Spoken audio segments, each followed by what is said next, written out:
My name is Dennis Rudnick. I am an assistant professor of multicultural education at Missouri State University, and this will be my second year working with the amazing team of TechServe and DMHA. Dr. Rudnick, could you give a little bit of your background, starting with how you got into the field and some of the key areas that you're working on today? Absolutely. So it's a bit complex or it's a bit challenging to put it in just a few short words. I think it's important to always talk about your personal journey a little bit. I grew up in a town called Amityville, Long Island, where we were too poor and we were too Jewish to attend the largely Christian schools that a lot of the white and Christian folks in my town went to. And that was in part because the public school system where I grew up was mostly Black and brown students and teachers and principals, I should say. And that's important for a couple of reasons. I don't know if we would be having this conversation had I not had access to sustained relationships, sustained authority figures that didn't look like me.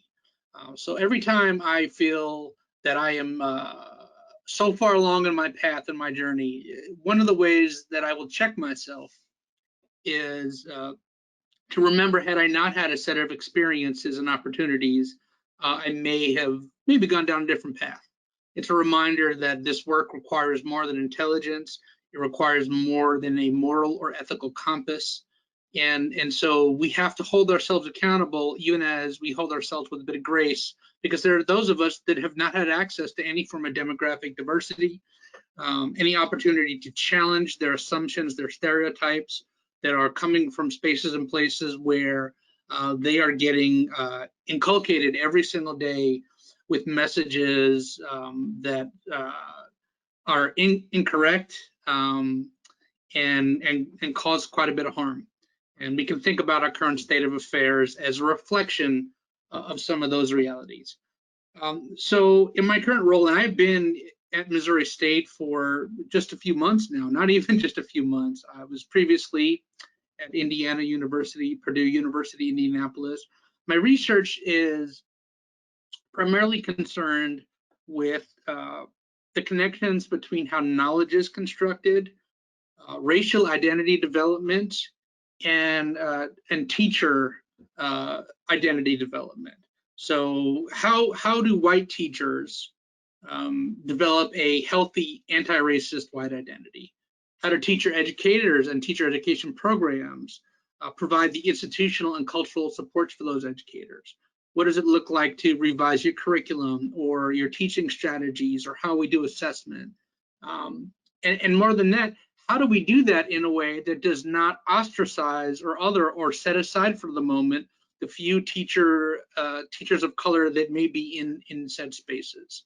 I'm also quite interested in implementing intergroup dialogue within teacher education, both for pre-service teachers and also in K through 12 contexts, and really looking at how to apply a lot of the early theoretical models of multicultural education and other fields like critical whiteness studies and critical race theory, and try and be a bridge builder, if you will, between some theoretical divides.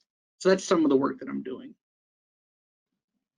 So today we are going to attempt to integrate a couple of themes, concepts related to their impacts on mental health and addiction care, racism, classism, and internalization. I will attempt to address each of these in turn and then attempt to weave them together as we consider the impacts on mental health and addiction care.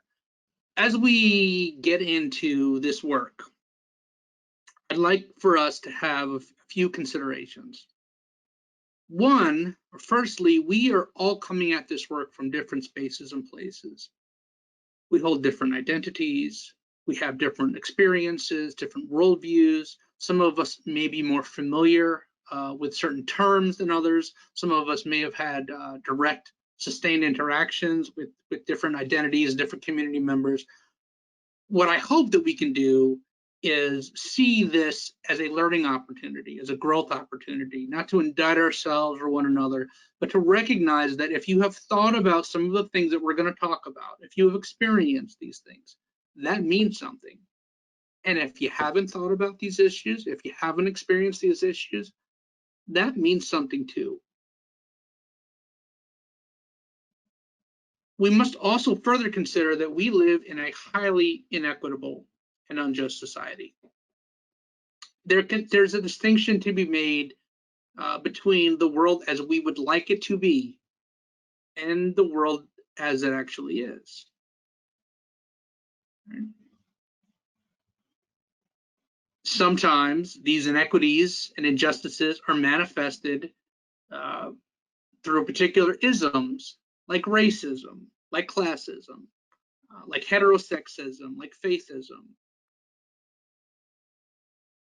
It's important to remember that we are all part of the story.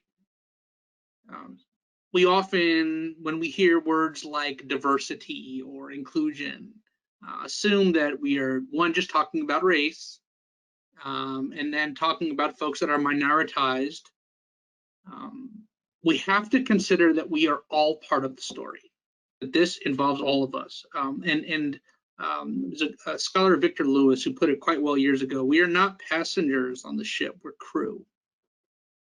Do with that what you will. We need to consider the need to name. Part of the story for many of us might very well be that the way that we are encouraged to think, feel, and act regarding issues of difference and injustice and inequity is to not think about them, to not feel about them, to not do anything about it. Things like treating everyone the same, or I'm just a positive person, and those sorts of things. We also often experience reality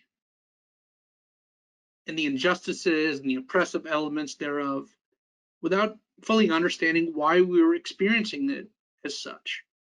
And if we don't name these phenomena for what they are, it's a real slippery slope to us internalizing, which we'll be talking about in just a little while, internalizing these phenomena without understanding what they are. So it's important for us to name this work, these issues. I also want to stress the need for vulnerability. I come from a higher education space where we are encouraged to be experts at all times. You can't get anything wrong, cannot make mistakes, right? And you can't show your weaknesses or your flaws, even in a field like education. I'd like to suggest the necessity for doing uncomfortable work. It needs to be vulnerable. We cannot ask those of us that continually experience manifestations of injustice, oppression, discrimination, to share their truths, to share their pain, if we are not willing to do the vulnerability ourselves. Now, that does not mean that it's going to be easy, right? This work has never been easy. The march is long. The civil rights movement, for example, wasn't just a decade or so. It was the culmination of decades upon decades upon centuries, and we could certainly argue that we are still marching today across space as well. Different areas of the country, different areas of the world experience and respond to issues of injustice and inequity in various different ways, and we can think about the way that that plays out in different places and some of the ways in which the stories are quite similar. And the march is also deep. When surface level approaches that are just really concerned about optics, that don't do the hard work, sitting down and revising your policy, sitting down and considering how your biases are being manifested with people that you love and care about and respect. That's the deep work of the march. And I said it earlier, the work is hard.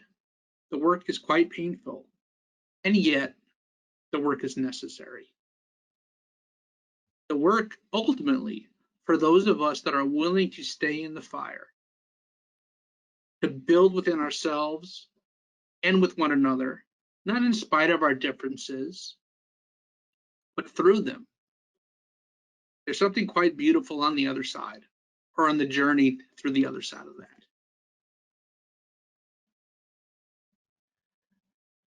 In preparing for our time here today, one of my colleagues, Brenda Graves Kroom, shared a passage from a wonderful book by Michelle Alexander, The New Jim Crow, Mass Incarceration in the Age of Colorblindness. And I wanted to start our time today by reading this quote. Not all of the slides will have this much text on it. But Alexander here is talking about the language of caste. The language of caste may well seem foreign or unfamiliar to some. Public discussions about racial caste in America are relatively rare. We avoid talking about caste in our society because we are ashamed of our racial history. We also avoid talking about race. We even avoid talking about class. Conversations about class are resisted in part because there is tendency to imagine that one's class reflects upon one's character. What is key to America's understanding of class is the persistent belief, despite all evidence to the contrary, that anyone with the proper discipline and drive can move from a lower class to a higher class.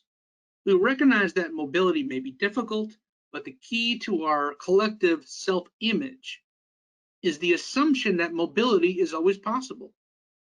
So failure to move up reflects on one's character. By extension, the failure of a race or ethnic group to move up reflects very poorly on the group as a whole. So as we consider some of the narratives and ideas about why some folks are making it and some folks are not, we can also consider how, although it looks a little different, it plays out a little different, the ways in which ideas around social mobility around class and ideas around social mobility around race share a bit of a similar story, even as they are often put in opposition to one another, as we see we often see in the ways in which issues of race and issues of class sort of get positioned against one another, as opposed to thinking about them as part of an integrated whole. Very briefly, what can help expand our understanding of what this looks like, and I touched upon this in greater detail during a previous webinar last year, but when we talk about things at the systemic level, when we talk about iterations of power, privilege, and oppression, we're not just talking about individual overt acts of discrimination.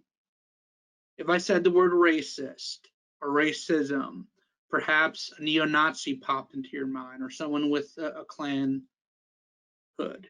If I said classism, who's a classist, you might picture the person from the Monopoly game, or maybe the two older guys from the Muppet Show, for those who know what I'm talking about. What if I were to suggest that it's more complex than that? And part of the challenge for us is to have that complex conversation. As much as we want to reduce our understanding to digestible bits, what if instead we recognize the complexity of it all, the systematic quality of it all, and then delve deep into our understanding? So we have to consider, if we are talking about racism or classism or issues of climate change or immigration, there's the institutional level of understanding, that is policies and practices. There are ideological considerations, assumptions about groups, or narratives about why we are where we are located in society, different outcomes. We internalize them, notions of superiority and inferiority, the conversations we have with ourselves about why we are where we are. And then at an individual level, of prejudice and discrimination as we engage with one another on a daily basis. So again, when we start to really pull the curtain back, we can reckon with the notion that this is complex stuff. There are a lot of pieces here happening here at once, right? And this is just in the abstract. So I'm going to spend a little time on race and racism. Then we'll move to a bit of a deep dive on the class and classism, and then round things out with a conversation on the impacts on internalization, and then impacts for those of us that are mental health and addiction professionals. And I hope as we move through this that you remember some of the considerations that we have to start. If you are feeling some discomfort or disagreement or resistance to what is being shared, I will lovingly and respectfully ask you to not shy away from that, not to internalize that, but to name that, and perhaps name that for what it is. Because if we're doing this work well, if we're doing this work correctly, discomfort and resistance is part of the process. So let's start talking a little bit about race and racism. So what is race is a really complex question. On the left-hand side is the 2020 race and ethnicity piece from the census, right? So there's something about it, and for those of you who can't see the screen, there's questions about Hispanic, Latino, or Spanish origin. There is something about mark one or more boxes, which in fact was not on the census until 2000. There are distinctions for folks who are white, or Black, or African American, American Indian, or Native Alaskan, and then various Asian categories. Now, one way that you can really give yourself a headache is to look at how the census categories of race and ethnicity have evolved over time. What it reminds us is that race is a social construct. It's made by people. There's no such thing, biologically speaking, as race, even though the origins of race are couched in biology and religion and politics and a number of other pieces, right? And so again, to have an understanding of something that's really complex, we have to embrace the complexity and the messiness of it, right? And just because it was made by people, that is, it is socially constructed, it doesn't make it any less real, right? I'll often share with my students that a table is socially constructed. There's a place in South Africa called Table Mountain. That's not where I got the table that I'm using right now. I don't know in any major or minor religious text that said on the 8th day, let there be tables. And even if so, that's not where I got this table. You may currently be using a table right now. Tables look very different all around the world. They have different functions, purposes, and values, but they're still real. And so we can consider a category like race in a similar context. Right? We might ask ourselves some of these questions that are here on the screen and wonder what we don't know and why weren't we told certain things. So what is racism? A system of advantages and disadvantage based on race, comprising beliefs, attitudes, behaviors, doctrines, policies, programs, or practices of discrimination, segregation, persecution, or mistreatment based on membership, real or perceived, in a race group. Systematic attempts, and systematic is a key word here, to prove the rationality of beliefs about racial differences and the validity of policies that are based on such beliefs. For example, if we have had a litany of practices that determined where people could live and where people could not live. And tax policies and a number of other pieces went into determining how much money was allocated into a particular community. And when folks had the option to move into certain communities, other people left, and jobs and other forms of power with them. And if we don't explore that, all we see is, well, these folks that live over here can't get it together, and these folks have the values to get it together, right? Left unexamined, some of the narratives and ideas about different racial groups get perpetuated by the things that were created as a result of some of those ideas. This does not exist in a vacuum. It's mediated by power. It is pervasive and deeply embedded. It is not a few bad apples, right? The work is racism is intrapersonal, it's interpersonal, and it's institutional. I'm going to briefly go through, because there won't be a quiz on this later, at least on these pieces, but I'd like for you just to break down again how complex racism actually is. So we're going to touch on a couple of these. So traditional or old-fashioned racism may be what many of us are most familiar with. It's an open and unapologetic belief in the superiority of white folks based on notions of biological, cultural, and moral inferiority of other quote-unquote races, right? While this form of racism may be in some ways less socially and officially sanctioned than it was prior to the Civil Rights Movement, it is still alarmingly prevalent, and it's rising. According to the Southern Poverty Law Center, there are 940 active U.S. hate groups, and there's an interactive hate group map that you can break it down by state, by areas of focus. Many groups focus on anti-Muslim or anti-Black or anti-Semitic or anti-LGBTQ+. So again, when we're talking about racism, but we have to tie racism to other isms, okay? Symbolic or modern racism is a bit more subtle. This came more prevalent in the 1980s. So you had a lot of civil rights legislation, and then you had folks saying, hey, I would like the right to not be discriminated against when I go to a doctor's office or applying for a home loan. And there was some backlash to that. You know, so maybe there's no genetic argument anymore, but it was really more about moral and cultural rather than biological superiority. So a bit later, we're going to talk about the cultural poverty with respect to class. But again, this is a concept that can be applied in terms of how we think about race as well, right? Certain groups just don't have it together. It avoids racial epithets or cruel put-downs, but often uses coded language. Perhaps some of us have used these words before. I know I have. The deserving poor, illegal, hard workers, family values. Symbolic or modern racism is widespread among both conservatives and liberals.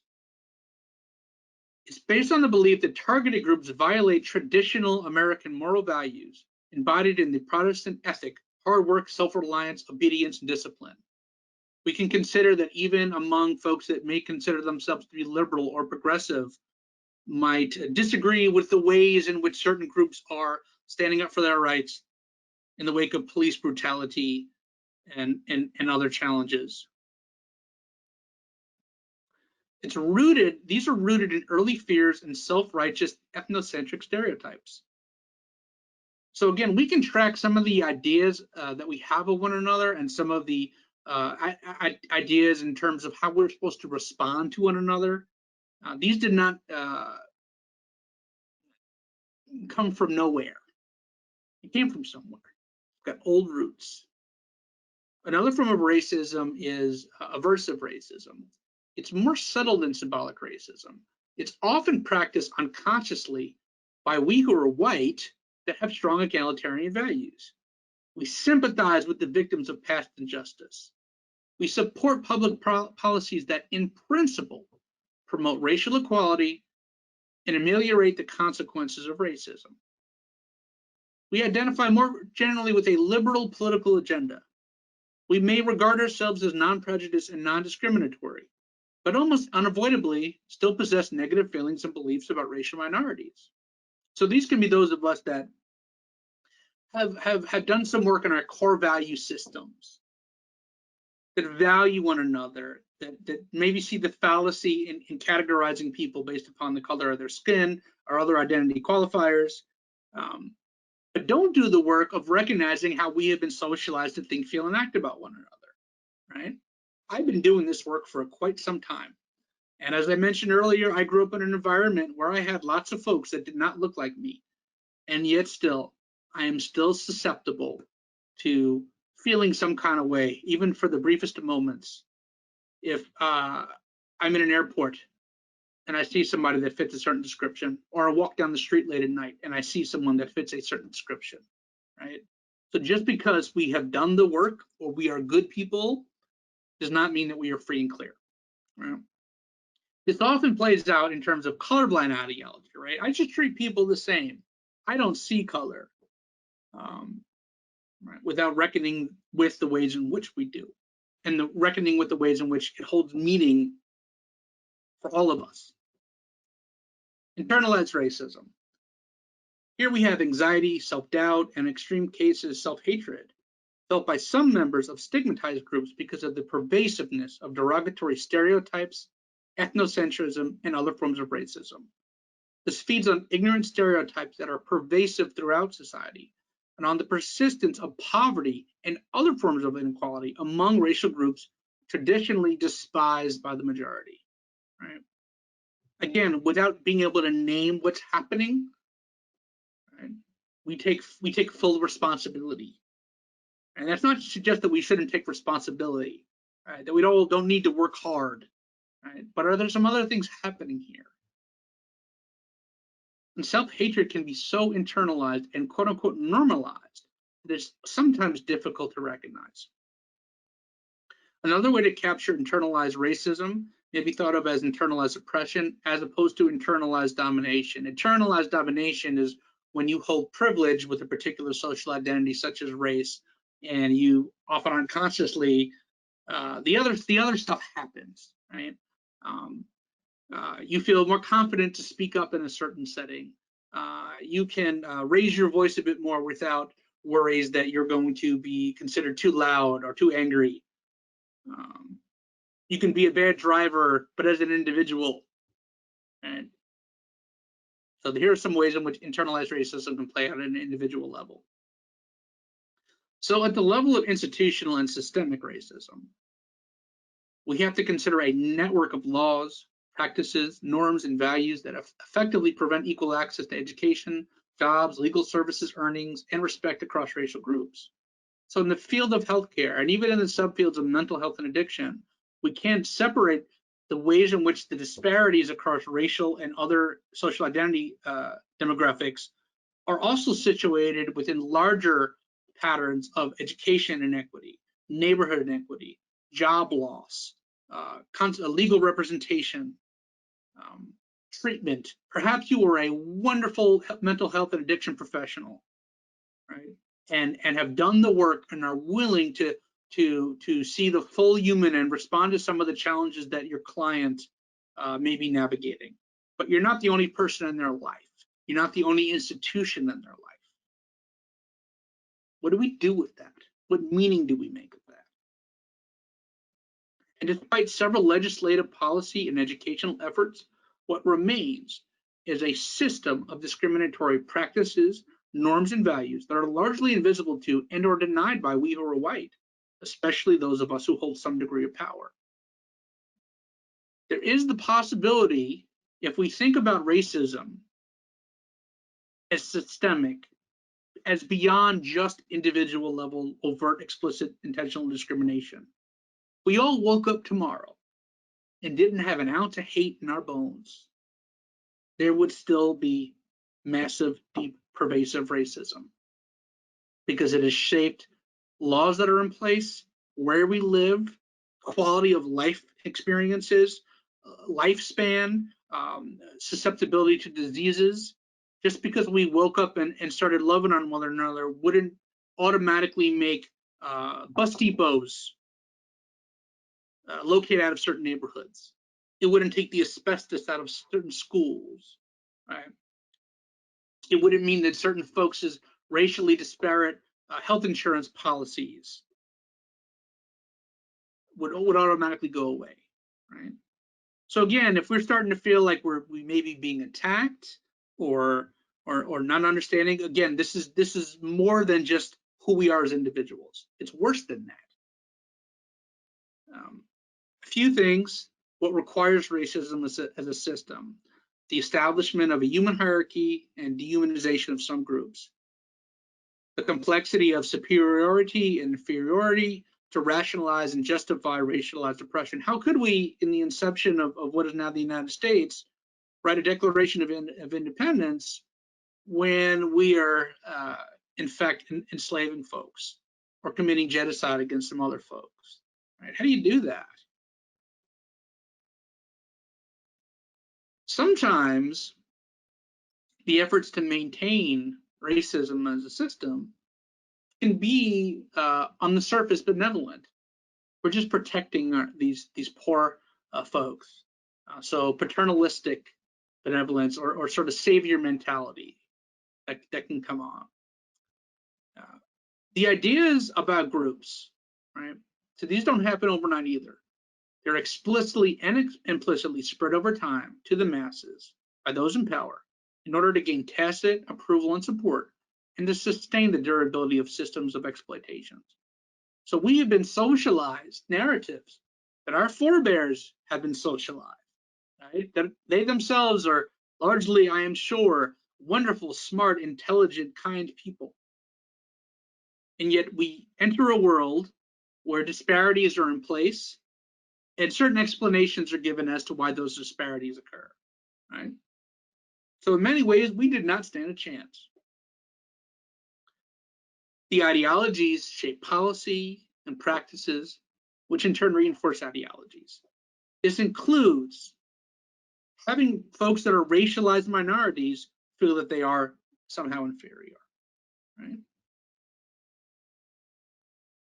Where a child of color could love who they are as an individual, but hate the color of their skin, or how their eyes are different, or how they don't see themselves showing up on television, or if they do, they're presented in a way that just perpetuates stereotypes. Right? Who gets to be human is a question we can ask ourselves. Some of the pernicious ways it plays out can be on the surface benevolent. So the concept of mono-minority really came to fruition in the early 80s. If you situate it again, there was a bit of a backlash against some of the gains of the civil rights movement and folks demanding rights. You started hearing language about political correctness to sort of dilute and dispute and refute people's desires to be treated equitably and fair and just. Right? Well, one of the ways that this played out was the notion of Asian Americans being called the model minority. Right? There's a Time magazine cover. Look at those Asian American whiz kids. Right? On the one hand, it ignores racism that still occurs against Asian Americans. It ignores a wealth of disparities against certain Asian communities, right, across many factors of life, aspects of life, educational success. There's even a concept called the bamboo ceiling, right? So maybe some Asian Americans are doing well in some ways, but much like the glass ceiling, there's a limit, right? And it's also used to perpetuate a divide and conquer mechanism known as racial splitting.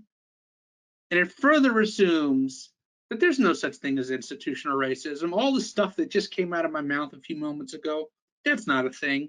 These folks are making it. Why can't the rest of you? Right? So all this can be unpacked, and more can be unpacked from this notion of just saying, well, some Asian Americans are good at math and are doing well at tests and succeeding, relatively speaking, in some ways better. Right? We need to problematize these narratives, even when they on the surface present a positive or healthy narrative. So some key ingredients, right? There's a psychological control, stereotypes, the divide and conquer, hierarchies that imbue notions of racial and cultural superiority, using this to justify social positioning and outcomes. So labor exploitation, taking property. Certain folks need religious conversion or civilization, right? There's things like racial splitting, controlling of images and stereotyping. This is how we keep things as they are, right? And I want to, you know, maybe none of us are doing this intentionally, or like, I've never done that before. That's not what we're saying. We've inherited a world where the train has already left the station, right? And these things are continuing to happen. It also manifests in terms of sociological controls. So disproportionate control, access, and benefit from culture, policies, practices, norms, and major institutions. And you did not have to sign the contract to benefit from the contract, right? I could be the least sexist man in the world, and yet every time my wife and I go to purchase something, a home, a car, when it comes to the financial part of it, of the exchange, everyone in the room turns to me and away from my wife, right? Even though she has better credit than I do, right? So irrespective of who I am as an individual, I still live in a system that has more to say about what I benefit from and what I have access to than my individual initiative. So we can think about race as a system in a similar sort of way, okay? What happens as a result of minority or minoritized groups, values, cultures, traditions, and worth as human beings are marginalized. Standards of beauty, standards of intelligence. I'll often ask my students, would you rather fight a shark, a great white shark, or a school of piranha? And almost invariably they will argue the school of piranha, the great white shark. And I'll say, why? And they say, well, it's only one thing, right? When we think about an ism like racism as a system, we have to think about the cumulative. It's all happening at once. All the things that we've talked about and a whole lot more that we don't have time in our short time together, right? It creates a cumulative disadvantage of vulnerability and exploitability. I had a former student years ago that suggested that it is easier to take advantage of someone who is disadvantaged. So creating a disadvantages makes it easier to take advantage. So harsh and restrictive immigration laws, for example, helps people, even if they are a citizen. This happens quite a bit in the meatpacking industry, or field workers. Even if you are a citizen, if the perception that you must be an illegal because you hold a certain identity, and there's certain laws that back that up, so you're not going to ask for better wages because they will call Immigration and Customs Enforcement, right? And you'll get deported or put in a cage and ask questions later, right? These are not hypotheticals. These things happen. Okay. There is so most of the articles that are referenced here, or most of the citations are going to be here at the end, but there's one or two where I thought it would be better just to click the link to the article. And this came out in the New York Times just a few days ago. And the title is Faces of Power. In terms of people who are in power, and this cuts across government officials, police, business leaders, even though the United States is becoming increasingly diverse, 80% of those people in power are still white. And the article breaks it down even more so by certain positions and fields, and particularly in the Senate, for example, in the current presidential administration. Society is not reflected, both in who are in the rooms and who they are thinking about and not thinking about. Okay.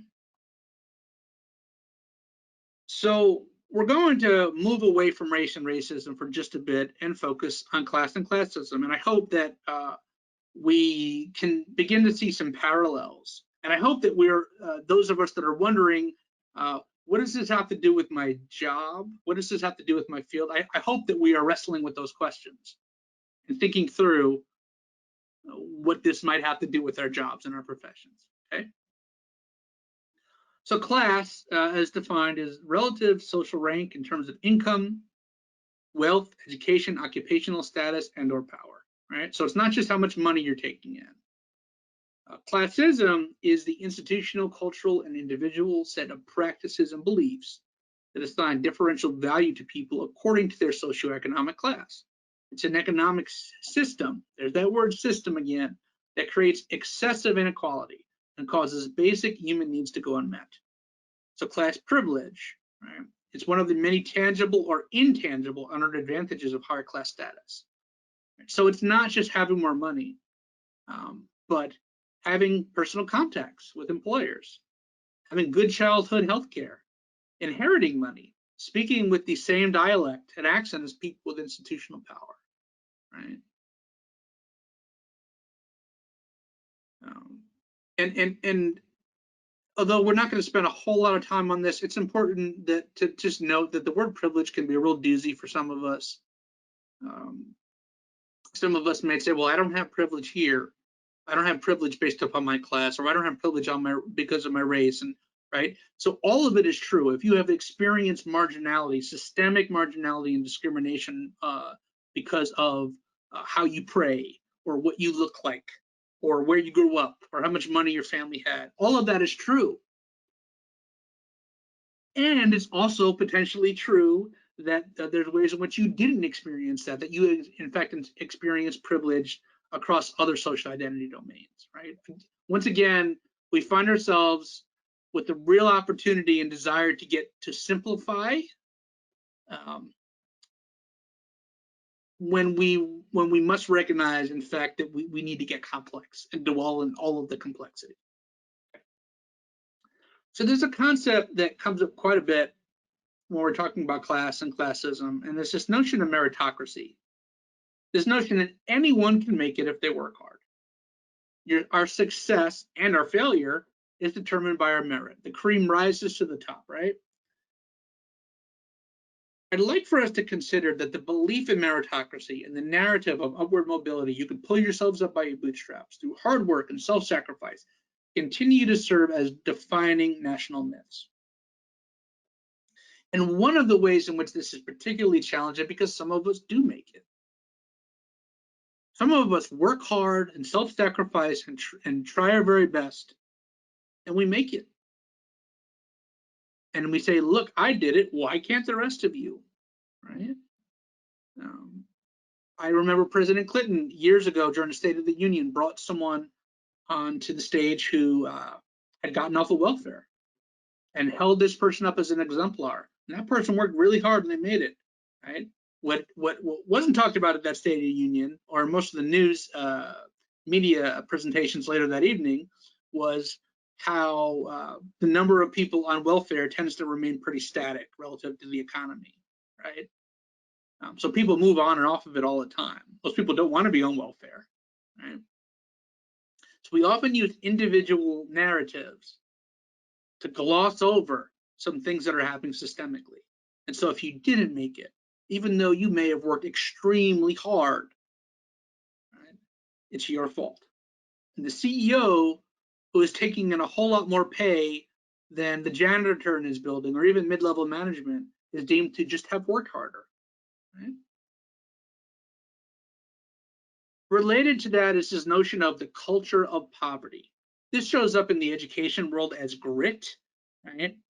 So you just need to have the right grit. You need to have the right sort of cultural values. And the reason why certain people or communities are poor are their values or their cultural norms, right? So the idea of the culture of poverty is that we learn certain norms when we grow up in a family who is poor. And this shapes our life choices and opportunities. Right? So values about how you make sense of the world get passed down from generation to generation. And that's the issue.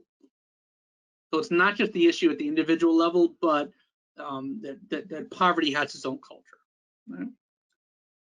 Culture of poverty further suggests that we internalize these values. Right? So that's why people who grow up poor often remain poor. That's why. Right?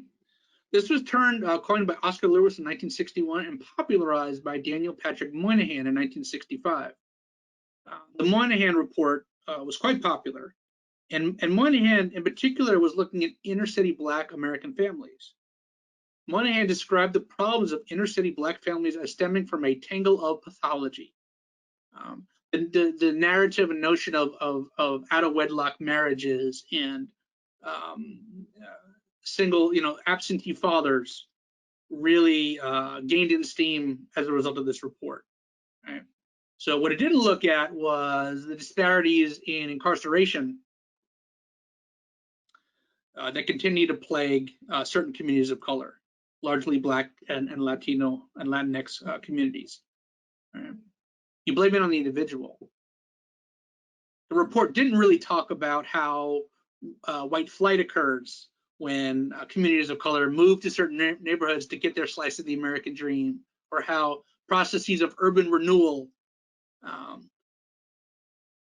move faster when they can kick out families that don't have the economic or political power to say, I would like for you to not raise my home to the ground to make that highway.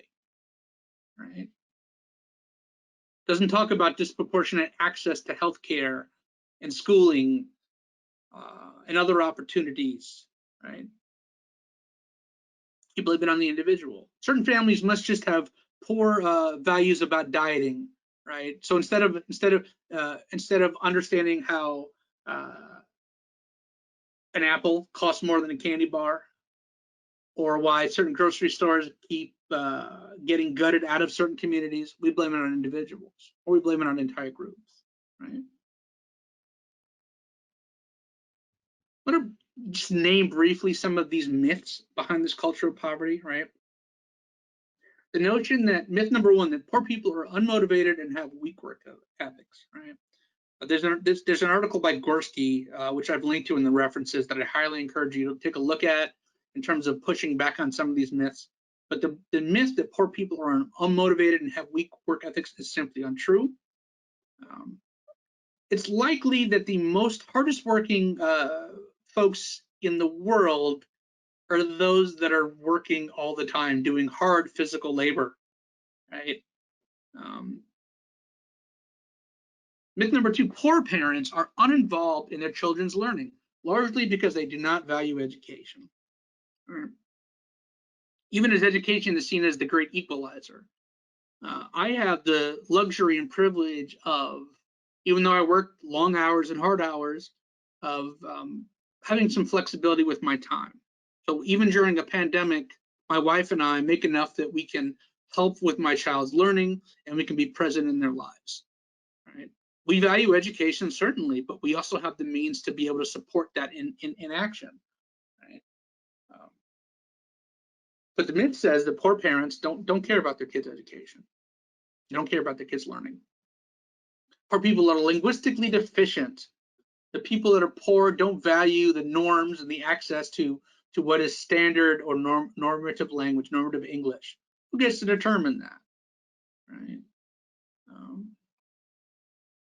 Poor people tend to abuse drugs and alcohol. In fact, wealthier folks tend to use at a slightly higher rate, tend to abuse drugs and alcohol. Now, the kinds of drugs and alcohol might be different. The policing of that drug and alcohol abuse is certainly different. The access to healthcare and support is certainly different. The stigma and the support is certainly different, right? So there's this culture of classism where we treat one another and we hold folks to different standards. We make certain assumptions based upon how much they have and how much success they've had. And there have been tons of studies looking at how someone is asking for money on a subway and that person is wearing a suit versus being more disheveled. And the ways in which folks are treated differently as a result of that is profound. How does this show up in our own lives? How does the culture of poverty and the idea of meritocracy inform how we are interacting with our colleagues or with our clients, the communities that we go to work in? Do we feel some kind of way when we pass a grocery store and it doesn't look as clean as the one that I'm used to, or that you're used to? Right? To kind of reframe what economic inequality in the United States looks like, over the past 50 years, the highest earning 20% of US households have steadily brought in a larger share of the country's total income. Out of all G7 nations, our income inequality in the United States is the highest. the black-white income gap in the US has persisted over time. Overall, 61% of Americans say there is too much economic inequality in the country today, but views differ by political party and household income level. Those that are more conservative or Republican leaning tend to be less concerned or saying that, even if they themselves experience such inequality. And those that are middle class and above are less likely to name that, right? Everything's fine here, right? The wealth gap between America's richest and poorer families more than doubled from 1989 to 2016, right? Middle class incomes have grown at a slower rate than upper tier incomes over the past 5 decades. Right? So these are just some of the ways in which income inequality persists.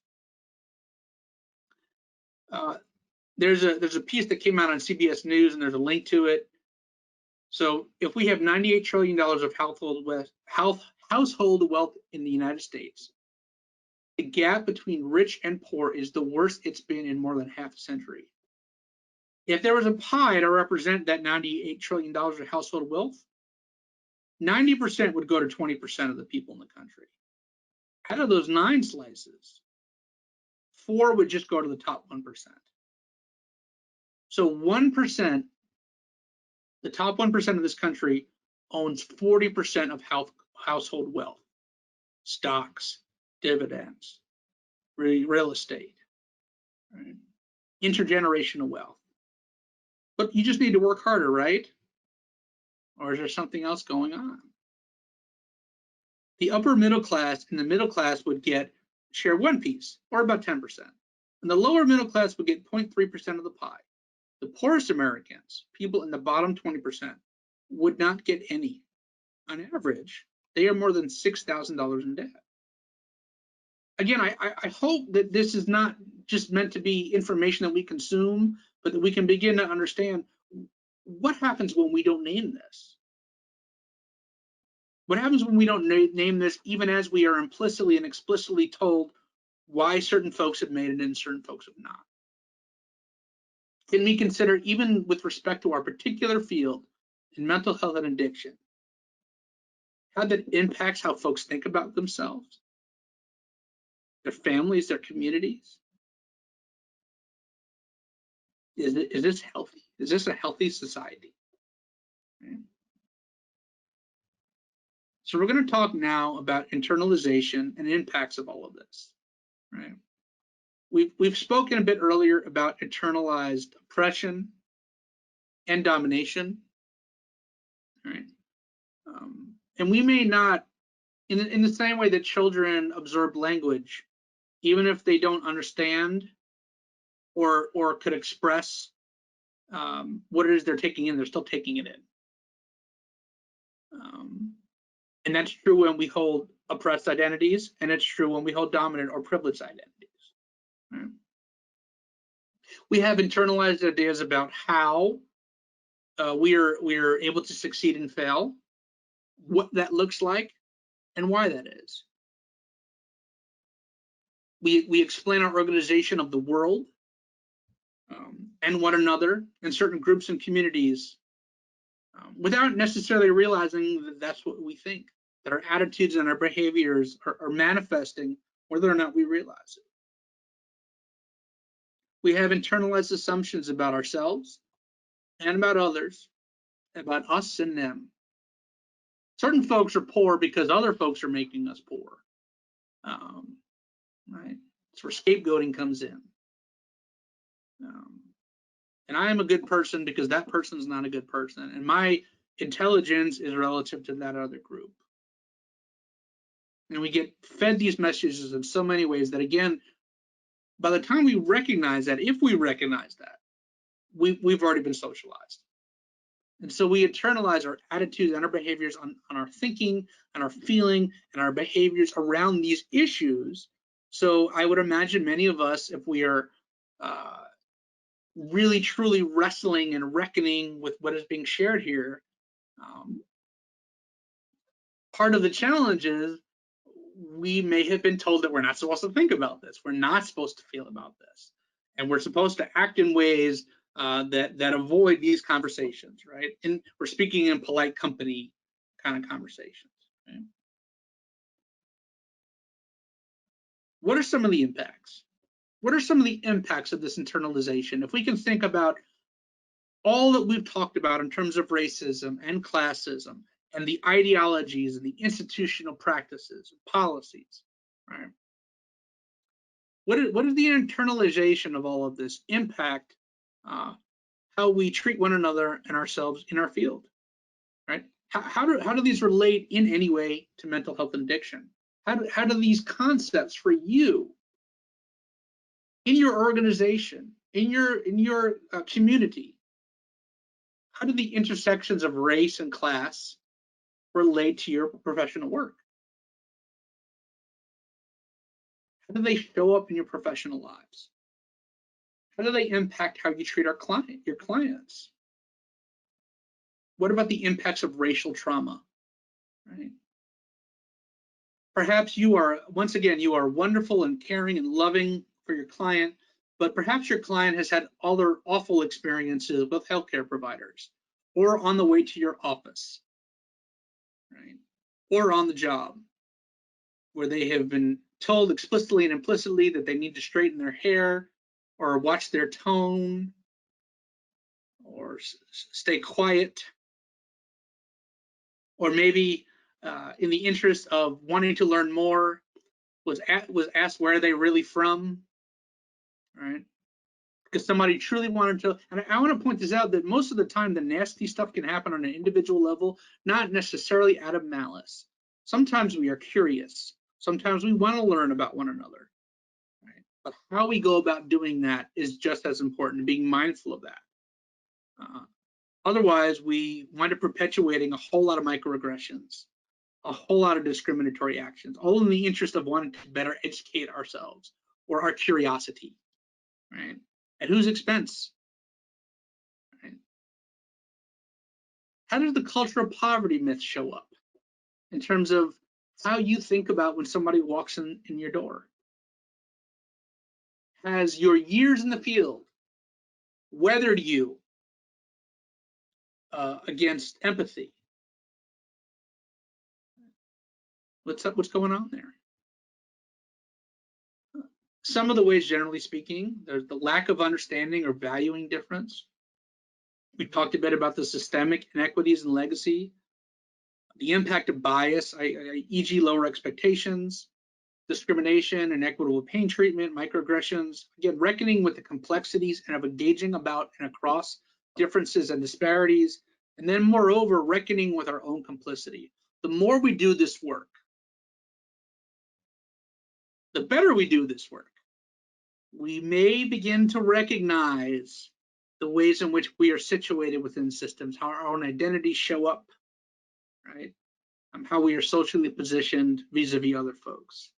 And that can be often when folks say, you know what, I'm not doing this anymore.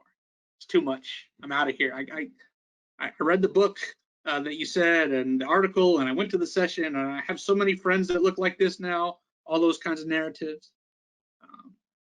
But now you've made it really hard. How dare you? I entered a profession where the money's not great and the work's really hard. And now you're here telling me on this webinar that I'm complicit somehow. Right? It's a lot. I'm naming that, but that's a lot.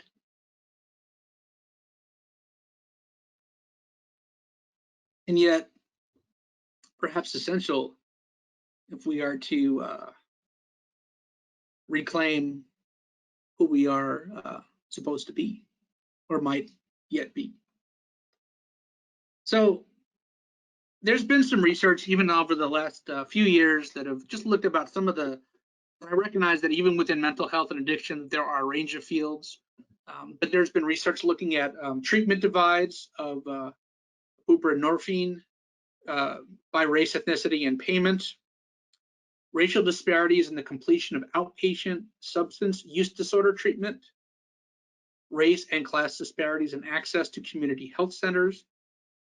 There's a doctoral dissertation that also pushes against this sort of the punitive notion that you're a terrible person if you use drugs. Right? I don't know if you know any family members or friends or loved ones that have used drugs. There was a person I used to work with years ago, a wonderful human being, great father, great husband, model employee, and he got hooked, and it got the best of him. Right? And society had some things to say about him, right? And the supports weren't necessarily there. It's your fault if you don't make it. What would our field look like if we shifted that narrative? What would our field look like if we changed the ways in which we considered the fullness and the complexity of ourselves and those who we are ostensibly serving? And I do want to point out that, we're just focusing on racism and classism here. There is research on age disparities, veteran disparities, faith disparities, gender identity and expression disparities, heterosexism disparities, and they all intersect and conflate with what we're talking about here, just focusing on race and class. So it gets worse. We can also consider that we are in the midst of multiple pandemics, right? A climate pandemic, a racial pandemic, an economic pandemic,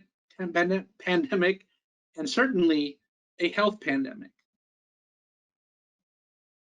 Do we need to consider and reconsider what our service practices are from a lens of race and class in light of COVID-19? If it is true that certain communities are disproportionately impacted and have differential and disproportionate access to healthcare resources in general, what does that mean for our field? What does that mean for you and your organization?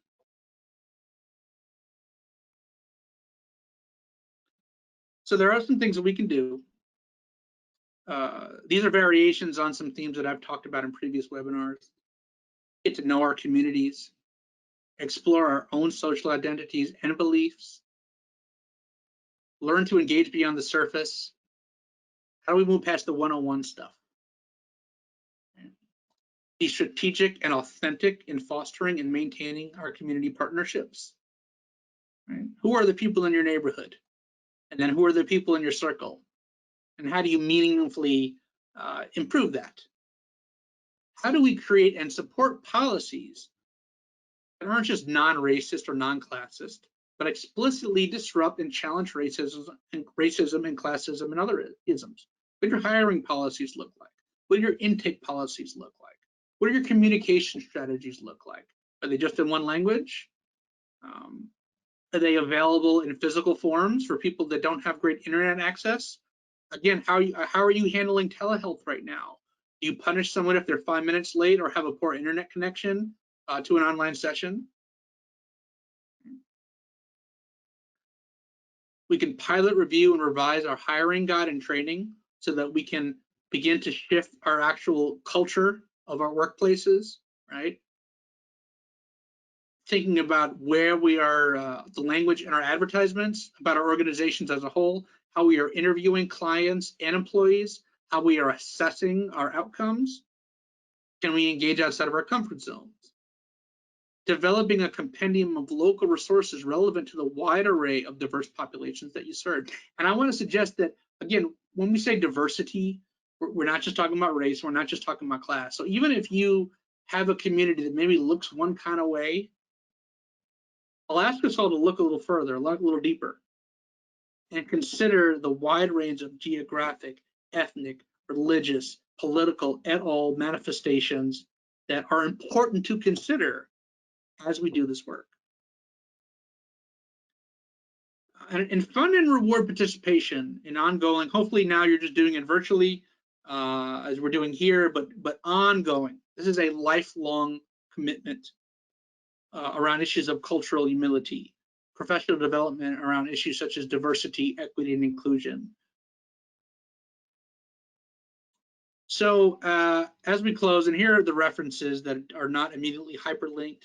So I would encourage you all to connect with those and communicate with each other as we move forward. I do want to close, and I've used this in a couple of conversations, but there's a really powerful quote about hope. Because I know what we've shared here today, it may not seem on the surface very hopeful. You may feel quite the opposite of that. But I had a student recently put me on to this organizer, prison educator, and curator, Miriam Kaba. And she suggests that hope is a discipline. So I'd like to leave us with these words from Miriam Kaba. Hope doesn't preclude feeling sadness or frustration or anger or any other emotion that makes total sense. Hope is not an emotion, and hope is not optimism. I believe there is always a potential for transformation and change. I think this grounded hope can be practiced. Hope is a discipline, and we have to practice it every single day. Hope is really believing in spite of the evidence and watching the evidence change. I thank you all for the opportunity and your time and your commitment. And I hope that you will really believe in spite of the evidence and watch the evidence change. Thank you all very much.